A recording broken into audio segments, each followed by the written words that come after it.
Hello friends, red bull 64 bars आपको पता ही होगा। ये अलग-अलग जगह, अलग-अलग कंट्री वाइज़ आर्टिस्टों को एक्सप्लोर करते हैं, उनको प्लेटफ़ॉर्म देते हैं, वहाँ पे वो परफ़ॉर्म करते हैं and they perform and a, speak 64 bars. तो यहाँ पे इनका आई थिंक ये सीज़न 3 चल रहा है, आई डोंट नो।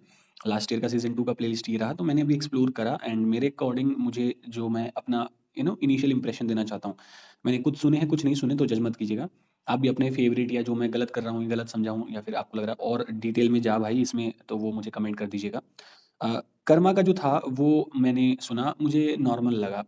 मतलब मैं उसे एक बार सुन सकता हूँ, वापस सुन सकता हूँ, बट इतना नहीं कि मैं अपनी प्लेलिस्ट में सुनूँ जहाँ पे मैं रिपीट में डालता हूँ, जहाँ पे मुझे कोई भी गाने आते हैं तो मैं सुन लेता हूँ। कर्मा ने इसके बाद अपना एल्बम निकाला 6 बाय 6, मुझे वो ज़्यादा बढ़िया लगा, उसके कुछ गाने मुझे और अच्छे लगे उनसे ज़्यादा, उनको मैं रिपीट पे सुनना पसंद करूँगा। मेरा किसी भी आर्टिस्ट को डिसरिस्पेक्ट करने का मन नहीं है, ना एम है।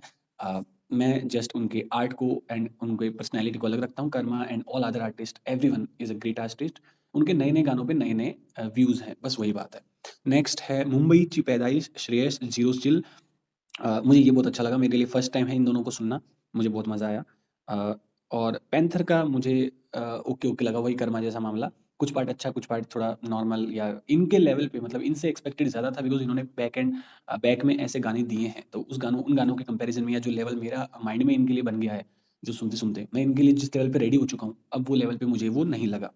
नेक्स्ट है जेट्रिक्स एज़ ऑलवेज़, भाई ने फोड़ा है यहाँ पे भी और तगड़ा फोड़ा है एंड जेट्रिक्स की वो इट्स लाइक एक शैडो पर्सनैलिटी है, मतलब वो आपका हिप हॉप जहाँ होगा, वहाँ पे आपको कहीं न कहीं आपके आर्टिस्ट जो भी होंगे, वहाँ पे आपको जेट्रिक्स दिखेगा ही दिखेगा। वो आपके साथ कोई कोलैब कर रहा हो, आपके आर्टिस्ट के साथ फीचर कर रहा हो उसमें, या खुद की एल्बम में उनको ले रहा हो, या कहीं भी कुछ भी हो, जेट्रिक्स is never out of the time. He is always within time, in the present, never out. थोड़ा इंग्लिश उल्टा-पुल्टा बोल रहा हूँ, बट जस्ट फीलिंग है भाई साहब, समझ लो यार। अ, फरहान खान, ये बहुत अच्छा लगा था मुझे। मैंने इनकी लैला मजनू है या अलीफ लैला है, I am not sure album का नाम, सॉरी। बहुत बहुत बड़ी गलती बोलोगे आप लोग, ऐसे-कैसे कर दी। But I am just saying कि मैंने सुना है and first part I think explore करा है, सेकंड नहीं करा। तो I second is the I think पहले का पार्ट को इन्होंने सेकंड में लॉन्च किया है एज़ अ सेकंड प्रीक्वल है शायद वो। I will explore. तो ठीक है, बट मुझे यहाँ पे ये जो था इनका रेड बुल 64 बार्स, इसने बहुत अच्छा दिल जीता। इसके बाद इन्होंने अभी शोले का भी ऑफ़िशियल शोले के लिए इन्होंने एक सॉन्ग बनाया है, या कह सकते हैं क्रिएट किया है।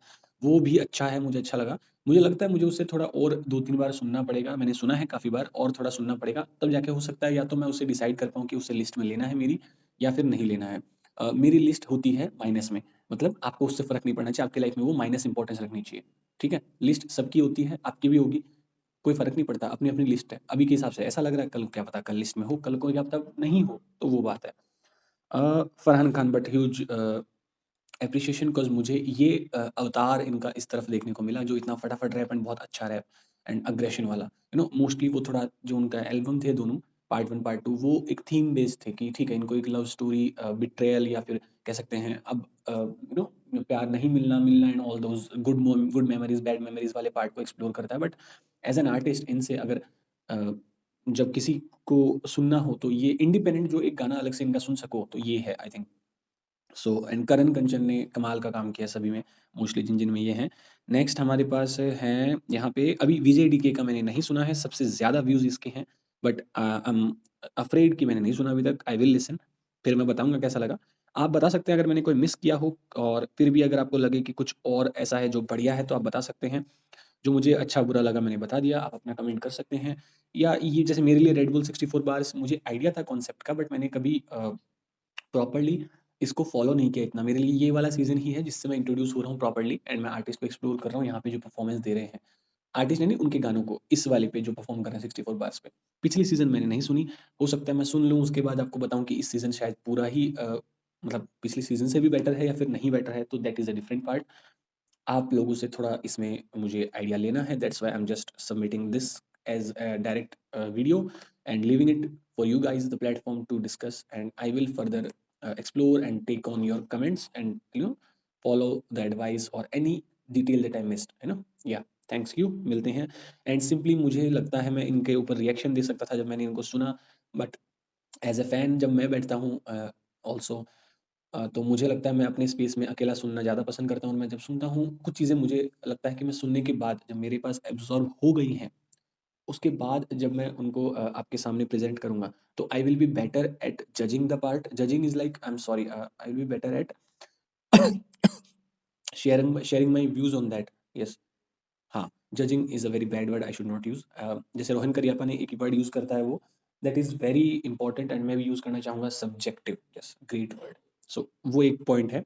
So this is that and we'll see the performance on the upcoming artists that are going to feature in the Red Bull 64 bars.